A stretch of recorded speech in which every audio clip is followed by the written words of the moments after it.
वाह ओहो हनु हम जानो तानी जवन चा मेरे दमन वाली झोल आज आंधी से खावेगी।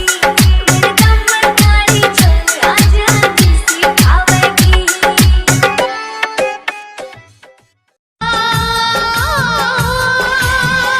ऐसे गुलशन तो बहारों में खिला करते हैं, ऐसे माँ बाप नसीबों से मिला कर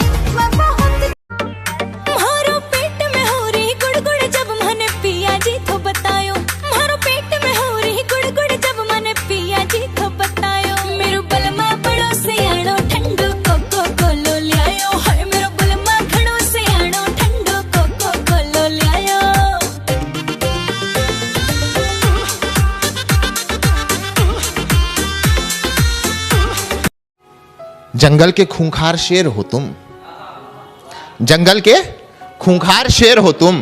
सुनो, बब्बर शेरों के गले में पट्टा डाल के करने वाली सवारी हूं मैं।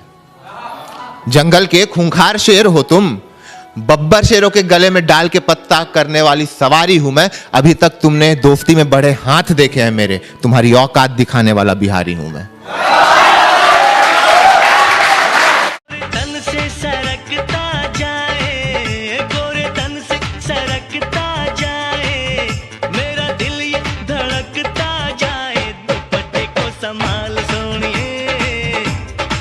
कहिए तना डेरालू तू त झूठे अगरालू रानी कहतानी बात हम सही। यह खेल बानी हमनी अकेले देखे गहुआ के लोग का कही राजा चलो ना पिपरवा के तरवा। अरे वाह क्या वाह ओहो हनु हम जानो तानी जवन चाहतारू अभी पहिले उठानी में डाहतारू। देह पहिले से ज्यादा तुहर मोटा लहग नजर पड़ता हर हमरा नोनो भेज कॉलेज को कातिल इमेज को अब 2000 लेके आइलू स्टेज पर आधे हफ्ता तला तो हजाई मुसे तो हो गइला पापा सैया तुहर पापा हो गइले दादा। हो हमरा मनवा में ललसा भी बावे हो हम जातन मूर्ति लियावे। खुद के पूछाता है प्यार को कैसे जिया बतहरा बिना यार को।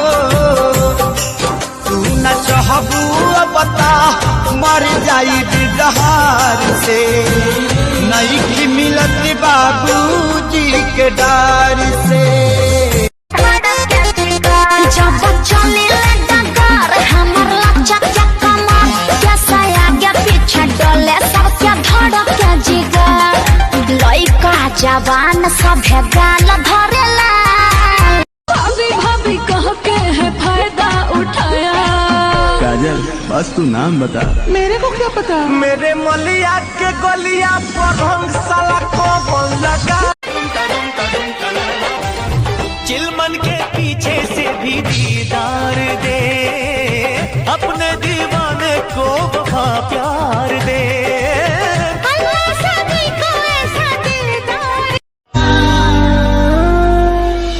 दिल दे दिया है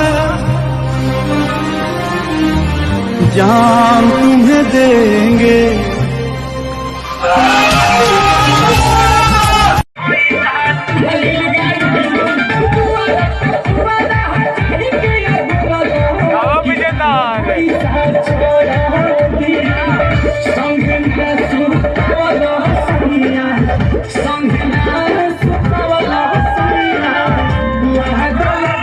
अरे वाह क्या वाह ओहो हनु हम जानो तानी जवन चाहतारू अभी पहिले उठानी में डाहतारू। देह